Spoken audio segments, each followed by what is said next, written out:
Hello students, आज हम लोग इस लेक्चर में ऑक्सो एसिड्स ऑफ फास्फोरस पर डिस्कस करेंगे।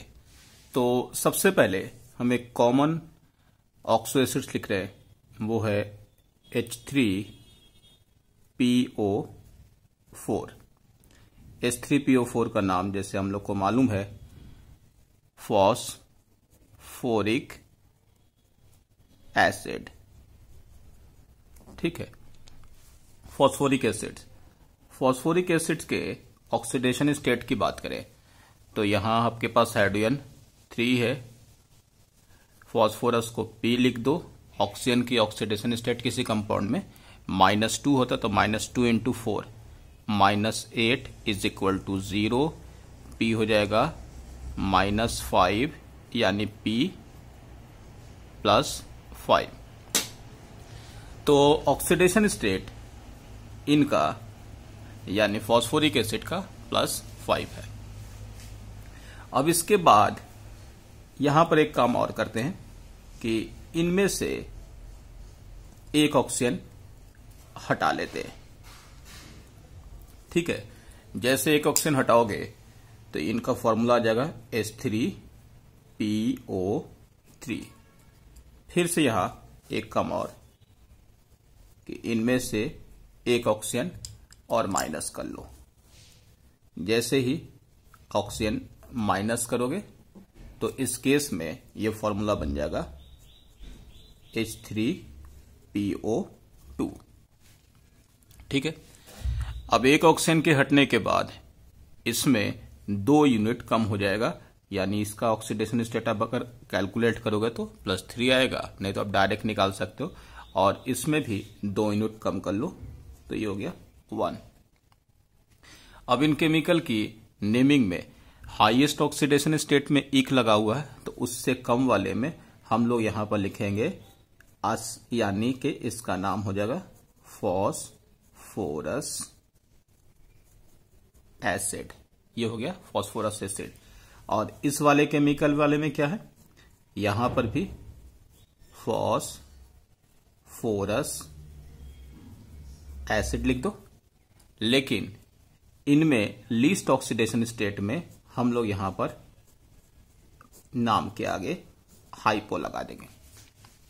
तो आपको 3 एसिड ध्यान रखने हैं। एक तो फॉस्फोरिक एसिड, उससे कम वाले ऑक्सीडेशन स्टेट वाले फॉस्फोरस, और सबसे लीस्ट ऑक्सीडेशन स्टेट जो ऑक्सी एसिड्स का है उसमें हम लोग हाइपो लगा देंगे। तो हाइपो सबसे कम वाले में और इक सबसे ज्यादा वाले में। ये हो गया आपके पास। दूसरा एक काम और आपको बता दें कि जब आप स्ट्रक्चर बनाओगे तो स्ट्रक्चर कैसे ड्रॉ करोगे। तो सबसे पहला काम आपको ये दिखा रहे कि स्ट्रक्चर में ऑक्सी एसिड्स जो फॉस्फोरस के हैं, यहां पर सबसे पहला काम करेंगे फर्स्ट P के साथ O bond number 1।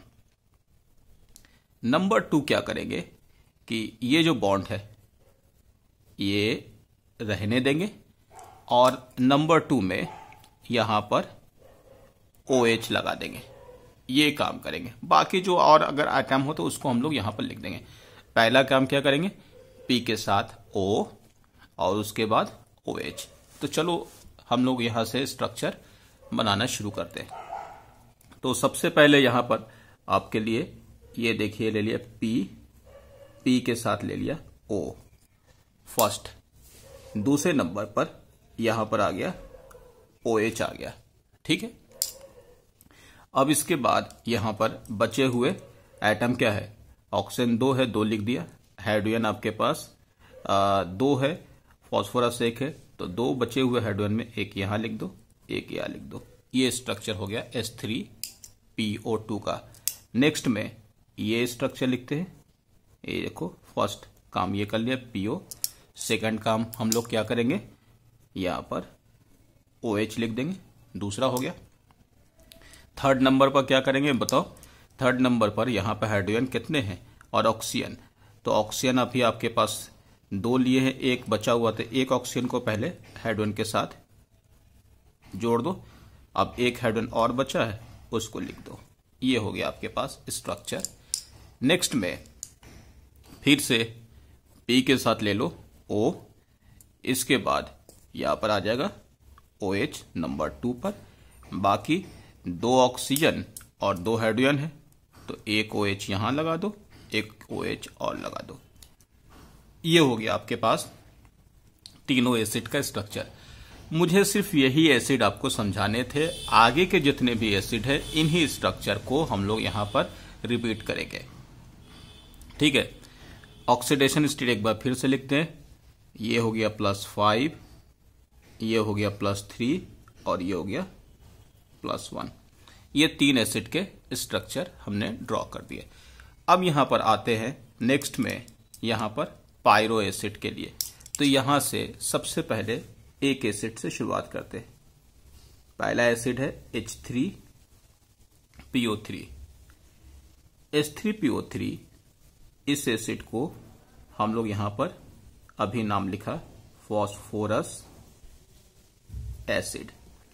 Phosphorous acid में आप यहां पर 2 से मल्टीप्लाई कर दो और इनमें से एक पानी हटा दो। ठीक है, अब आपके पास इनके लिए 2 से मल्टीप्लाई करने के बाद यहां पर जो वैल्यू आएगा वो आप यहां पर लिख दो। H कितना हो जाएगा, H6P2, O कितना हो जाएगा, O भी हो जाएगा 6 हो जाएगा, H6P2O6। इनमें से आपको क्या करना है, वाटर हटाना है। तो 2 पानी हटा दो, यानी कि 2 हाइड्रोजन यहां से माइनस कर दो, P को वैसे ही छोड़ दो और एक ऑक्सीजन हटा दो। अब आपके पास जो केमिकल बचेगा तो आपके पास यहां पर हो जाएगा H4 हो गया, P2 हो गया, O6 में से 1 5। एक और काम करेंगे कि जब ऐसे केमिकल आप लिखेंगे तो इस केमिकल में जब किसी भी एसिड में 2 से मल्टीप्लाई करके बाद एक पानी हटाते हैं तो उनके नाम में हम लोग यूज करते हैं पायरो। यहां पर क्या यूज करते हैं हम लोग, पायरो। तो यहां पर क्योंकि ये फॉस्फोरस एसिड से बना है तो इसका नाम होगा पायरो फॉस्फोरस एसिड। H4P2O5 का नाम क्या होगा, pyro phosphorus acid. Oxidation state का जहां तक सवाल है तो इस ऑक्सीडेशन स्टेट में भी एक बात का और ध्यान रखिएगा। जैसे अभी फॉस्फोरस एसिड में ऑक्सीडेशन स्टेट कितना था, 3 था। यहां पर भी ऑक्सीडेशन स्टेट उतना ही रहेगा, कैलकुलेट ना भी करें तो आप यहां पर उसी तरीके का। क्यों ऐसा कि 2 हाइड्रोजन और 1 ऑक्सीजन, हाइड्रोजन के ऊपर चार्ज +1 होता, +1 × 2 तो +2, ऑक्सीजन पर -2 तो -2 और +2 नेट 0 हो गया। यानी कि पानी के हटने के बाद आपने देखा कि कुछ चेंज हुआ नहीं, तो जो ऑक्सीडेशन स्टेट यहां होगा वही यहां पर भी आ जाएगा। तो ऑक्सीडेशन स्टेट आपको जो एसिड का है वही पायरो एसिड में भी होगा। ठीक है, एक काम और, पायरो में यहां पर एक बॉन्ड होगा, जो होगा वो है POP बॉन्ड। कौन सा बॉन्ड होगा, POP बॉन्ड।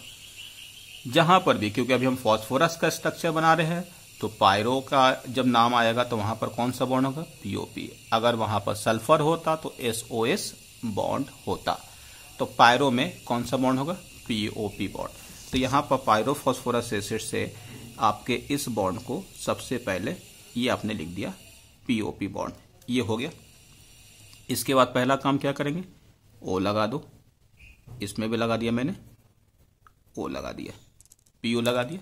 अब उसके बाद दूसरे नंबर पर क्या करेंगे, OH लिखना है। तो चलो एक OH इधर लिख दिया, इधर भी एक OH लिख दिया। अब देखिए ऑक्सीजन कितना है, 1 2 3 4 5, 5 ऑक्सीजन, 2 फॉस्फोरस कंज्यूम हो गया। हाइड्रोजन कितने, 4 हैं, 2 है। तो जो बचे हुए हाइड्रोजन है उसको 3rd नंबर पर लिख दो। ये हो गया आपके पास बचा हुआ हाइड्रोजन। ठीक है, तो ये हो गया आपके पास ऑक्सीडेशन ए। इनका स्ट्रक्चर ऑक्सीडेशन स्टेट का तो यहां पर है, तो मैंने पहले ही कह दिया कि ऑक्सीडेशन स्टेट में कोई फर्क नहीं आएगा, जो यहां है वही यहां पर होगा। तो ये हो गया पायरो फॉस्फोरस एसिड का स्ट्रक्चर। इसके बाद हम यहां पर नेक्स्ट में एक दूसरा एसिड लिखते हैं, H3PO4। इनमें भी वही काम करते हैं। 2 से मल्टीप्लाई कर दिया, एक पानी हटा दिया, तो यहां पर कितना हो जाएगा, 6 है तो ये हो जाएगा 4, और ये तो P2 रह जाएगा, 4 × 2 8 हो गया, तो ये कितना हो जाएगा, O7। इस एसिड का नाम क्या है, तो इस एसिड का नाम है फॉस्फोरिक एसिड है। तो इसका नाम क्या होगा, इसमें भी फॉस्फोरिक एसिड लिख दो, लेकिन इसके नाम के पहले क्या लगा दोगे, pyro phosphoric acid. Oxidation state पर भी बात किया ही है, यहां भी 5 है, तो इस वाले में भी 5 ही होगा, ऑक्सीडेशन स्टेट सेम होगा। ठीक है, अब पायरो है तो यहां पर भी आप POP बॉन्ड लिख दो। POP बॉन्ड के साथ पहला काम यहां पर O, यहां पर भी लगा दो O। इसके बाद दूसरा काम यहां लगा दिया OH, यहां भी लगा दिया OH। इसके बाद थर्ड में 1 2 3 4 5 या 5 ऑक्सीजन ही लिया है, 7 है वहां पर, 2 फास्फोरस है, और हाइड्रोजन भी आपके पास 4 है, तो 2 हाइड्रोजन और 2 ऑक्सीजन है, तो यहां पर एक OH इधर लगा दो, एक OH यहां लगा दो। ये हो गया आपके पास इस तरीके का स्ट्रक्चर। ऑक्सीडेशन स्टेट तो अभी हमने कहा ही है कि ऑक्सीडेशन स्टेट क्या हो जाएगा, यहां पर भी 5 क्योंकि यहां भी 5 है तो यहां भी 5 होगा। नेक्स्ट में इसी से हम एक स्ट्रक्चर और बना रहे हैं, इनमें से एक ऑक्सीजन और हटा दो, ये वाले।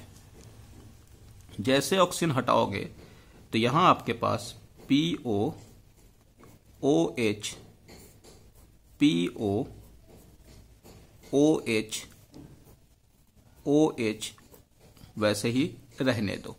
ये हो गया आपके पास नया स्ट्रक्चर। इस स्ट्रक्चर को हम लोग यहां पर ऑक्सीडेशन स्टेट पहले बता दें, उसके बाद ये देखिए ऑक्सीडेशन स्टेट 5 है, यहां भी 5 है, तो ऑक्सीजन एक हटा है तो 2 यूनिट चार्ज कम होगा, तो ये दोनों से कनेक्ट है, तो एक यहां से और एक यहां से कम होगा, तो इस वजह से यहां पर ऑक्सीडेशन स्टेट 4 आएगा, यहां भी 4 आएगा। ऑक्सीडेशन स्टेट कम होने पर यहां पर हाइपो लगा देंगे, तो इसका नाम होगा हाइपोफॉस्फोरिक